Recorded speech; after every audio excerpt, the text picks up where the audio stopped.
Hey, what's up? Hello, everyone. Welcome into Fantasy Filmball, the show where we turn movies into sports and sports into something we don't talk about here. My name is Matt. My name is Dyl, and we are back again with everyone's favorite subject here on the show. It is a draft video, but you know what happened last week? I took an L for a video about my own film festival. That just doesn't seem right. It seems wrong. Oh, but it feels so right for me. It really does. I mean, yeah, I get it. My last two picks weren't the most popular movies, but they're movies I feel like will be very fun, very enjoyable, blah, blah, blah. I was happy with my team overall.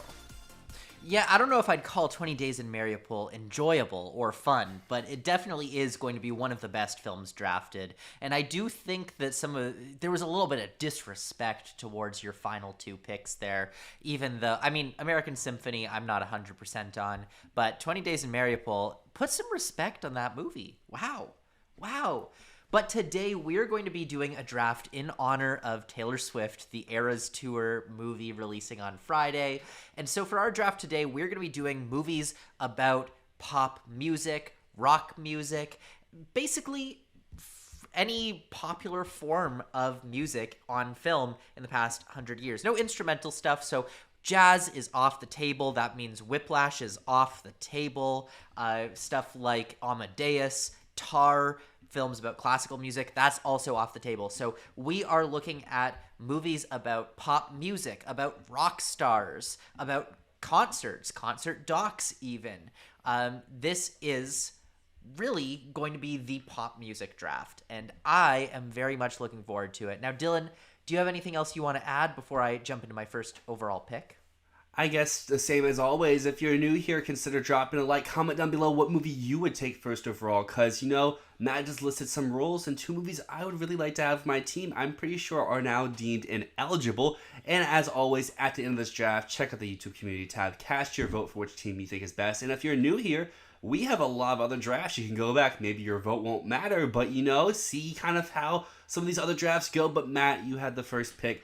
What are you taking? Because I think there's one clear number one, but if it's not eligible, then I think there's a wide array of what you could take. Ooh, well, I'm not sure actually what the clear number one is, but I'm jumping down to my number 4 on my list because I don't think you're gonna take my top 3. I'm not too worried about that, but I do think you're gonna take my number 4, and that's why I'm gonna take a little bit of a musical. It's not really a musical because musicals are out here as well. We're not doing La La Land. So instead, I think I have to go with Gaga, Bradley Cooper, A Star Is Born. Good pick. I mean, it feels like the right first choice. It's such a big movie. So many amazing songs come from this. Shallow was a bona fide hit even outside of the film. And yeah, I mean, what better film about stardom in the 21st century is there? I mean, this is just really the ultimate movie about becoming a star and the weight of stardom. Yeah, I love this film. Yeah, Star is Born is a great selection here. La La Land was that movie where maybe it's eligible, maybe it's not, but the music it's about is jazz, and that's not fitting into what we're talking about today. Speaking of jazz, another one I was looking to take super early, but is not eligible, would be Soul. So, on the same topic of Soul, let's switch that up a little bit, and Soul came out during the Christmas, winter time, so let's jump back to the summer. So give me a doc, my first pick, with Summer of Soul. Ooh, that's a really good pick. That's not where I thought you were going to go with it, but it makes sense for you. That's one of your favorite movies. It was my favorite movie of 2021 when it came out, and yeah, I think that's one of the most perfect docs. Like, it checks off everything you want from a doc. It gives you informative stuff while also being massively entertaining, and it's got a lot of great music in it. And my next pick here, I have a few different avenues I could go. I could go for something that's super entertaining. I could go for something that's super well made. I could go with something with great music. But I think I'm going to put all those together here with my next pick. And while I couldn't take Soul, an animated Pixar movie, I can take Coco. So Coco will be my second pick here. Nice. Coco is a really good pick. I was considering putting that on my list. But yeah, no, Coco, really, really strong first two for you, Dylan. Those are interesting picks. But I'm going to go in a folksy direction right now. I'm thinking about that sort of poetic music, and specifically not so much about a pop star that made it, but about someone who didn't make it, because I'm taking Inside Llewyn Davis. one of my favorite Coen Brothers movies about one of the worst people you'll ever meet on screen, just going around in circles in his life, spiraling down the drain, never quite going down. I think this movie is incredible. It's so funny. The music is gorgeous. And it's really an adaptation of Ulysses and the Odyssey about the meandering cost of a life dedicated to art when you are not successful, which most artists are not. So yeah, that was my number one on my list, but I knew you weren't going to take it, so I kind of took a step back. But for my next pick, I'm going to take a film that I do think you might take in your next couple, because I love The Lonely Island. They have a wonderful mockumentary called Pop Star Never Stop Never Stopping, which was criminally underappreciated when it was in theaters. And since this is all in tribute to Taylor Swift eras, I mean, it only feels fitting that we take the fake documentary making fun of that whole genre of documentaries and concert movies. It's, I think, a perfect pick. Yeah, Pop Star is a very good movie. It wasn't as high on my list, but it's one if it would have came back to like my last jump pick I would have gone for. I think it's one that hasn't aged the best for me, but I remember really, really liking it when I saw it in theaters back in the day. And now for my next pick is a movie that I also got to see in theaters when most people probably saw it at home, and that is going to be the Best Picture nominated Sound of Metal. Nice. Good This is one where I was pick. talking about where maybe it's not the most interesting movie of the bunch here. I still really like it, but I think it's one of the most well-made movies that we will take on this list, and I think its use of music and its use of what music is meaning to an individual and how it can affect their life is very hard-hitting, and I think it's one that will stay long past the award season and stay on people's mind.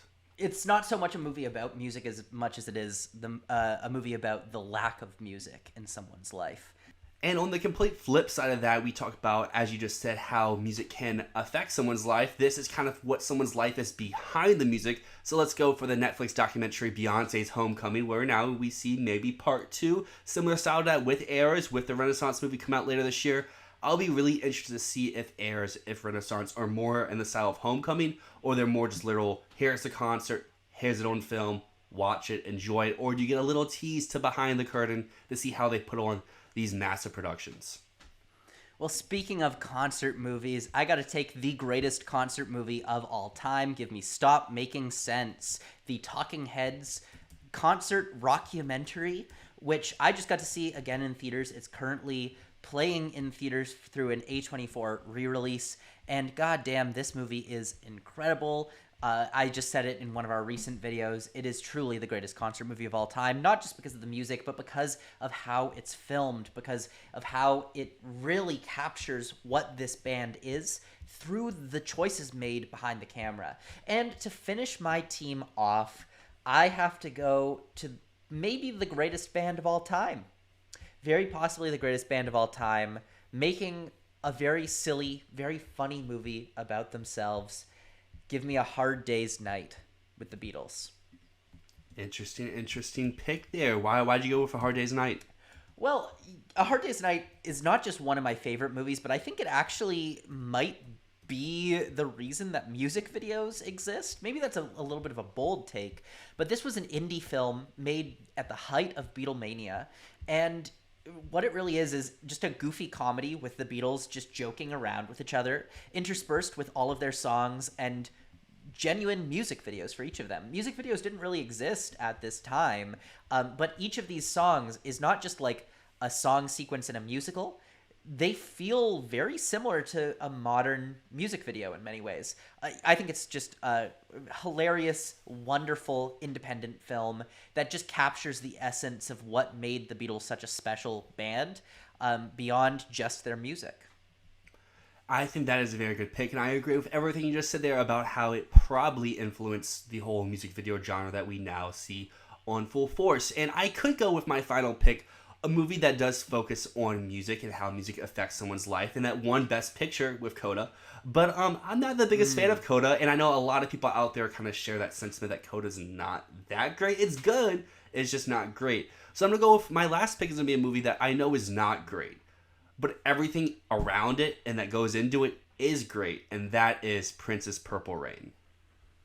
Good pick. I haven't seen the movie, but I have heard the album many times. Yes, the music in it is great. It kind of feels like the Beatles one that you just talked about, how it's just a bunch of little music videos put together. The overall cohesion of the story isn't the best. The screenplay is not the best. The acting is not very good, but the music and the visuals are what you're really there for, and those very much deliver. So Matt, you had the first overall pick here, so recap your 5 films about music. Well, I took the 2018 remake of A Star is Born, followed that up with the Coen brothers' Inside Llewyn Davis, The Lonely Island, Pop Star, Never Stop, Never Stopping, and finished my team off with Stop Making Sense and A Hard Day's Night. On the flip side, I took Summer of Soul, Coco, Sound of Metal, Beyonce's Homecoming, and Purple Rain. I feel like there's a lot of great music movies that we did not pick, so let us know down below what are some ones that we're missing, or what one would you take first overall. And as always, go to the YouTube community tab, cast your vote for which team you think has the best slate of movies. You can vote for that however you want. The best music in the movies, the best movies overall, how the music's used in it.